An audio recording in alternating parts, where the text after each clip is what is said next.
Saudara-saudari, Injil kita pada hari ini diambil dari Injil Lukas bab 11 ayat 29 sampai 32. Sekali peristiwa, Yesus berbicara kepada orang banyak yang mengerumuni dia.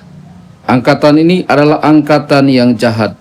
Mereka menuntut suatu tanda, tetapi mereka tidak akan diberi tanda selain tanda Nabi Yunus. Sebab sebagaimana Yunus menjadi tanda bagi orang-orang Niniwe, demikian pula lah Anak Manusia akan menjadi tanda bagi angkatan ini. Pada waktu penghakiman ratu dari selatan itu akan bangkit bersama orang dari angkatan ini, dan ia akan menghukum mereka. Sebab ratu ini datang dari ujung bumi untuk mendengarkan hikmat Salomo, dan sungguh yang ada di sini lebih besar daripada Salomo. Pada waktu penghakiman, orang-orang Niniwe akan bangkit bersama angkatan ini, dan mereka akan menghukumnya. Sebab orang-orang Niniwe itu bertobat waktu mereka mendengarkan pemberitaan Yunus, dan sungguh yang ada di sini lebih besar daripada Yunus. Demikianlah sabda Tuhan. Terpujilah Kristus.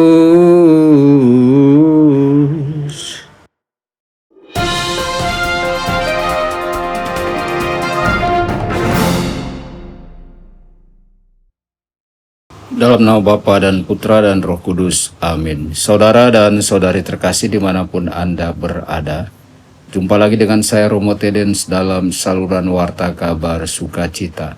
Semoga Anda semua dimanapun berada senantiasa dalam keadaan sehat dan bahagia. Saudara-saudari, hari ini kita merenungkan sabda Tuhan tentang tanda Yunus. Ketika Yunus ditelan ikan besar selama 3 hari, lalu keluar kembali untuk mewartakan pertobatan, hal itu menjadi tanda keselamatan bagi orang-orang Niniwe. Demikian pula Yesus berkata bahwa satu-satunya tanda yang diberikannya adalah tanda Yunus. Ia akan sungguh-sungguh mati, dimakamkan, lalu bangkit pada hari ketiga. Yesus tidak menawarkan tanda-tanda ajaib yang spektakuler, tetapi ia menawarkan tanda yang paling agung, yakni kebangkitannya. Kebangkitan inilah pusat iman kita. Sama seperti orang-orang Niniwe yang bertobat ketika Yunus kembali dari kematian, demikian pula kita diundang untuk bertobat ketika menyaksikan Kristus yang hidup setelah wafat di kayu salib. Yesus juga mengingatkan kita akan kisah Ratu Seba yang rela menempuh perjalanan jauh demi mendengarkan hikmat Salomo. Ia mengorbankan waktu, tenaga, dan harta demi mendapatkan mutiara kebijaksanaan. Tetapi kita punya Kristus sendiri yang hadir dalam ekaristi di altar, hanya beberapa langkah dari rumah kita. Kita punya kitab suci di rumah yang berisi sabdanya, namun seringkali kita lebih malas membuka kitab suci daripada membuka gawai kita. Lebih rajin menonton berita atau hiburan daripada datang ke gereja. Pertanyaan Yesus bagi kita hari ini, apakah kita sungguh mencari Dia atau kita justru mengabaikannya?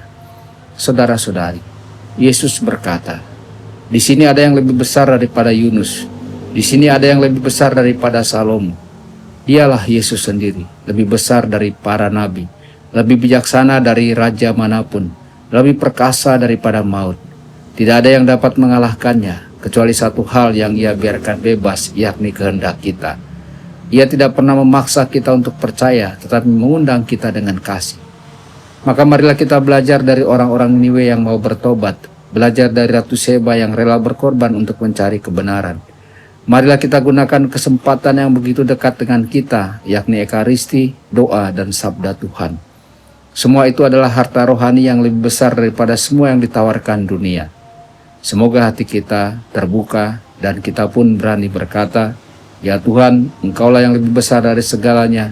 Aku mau bertobat dan setia mengikutimu. Tuhan Yesus memberkati Anda semua.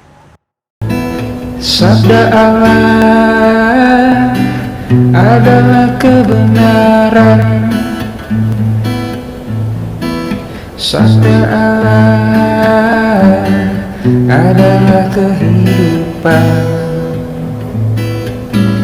Mari kita mencintainya, mari kita menghayatinya. Ya Tuhan yang ku muliakan, sabdamu angkat resahku.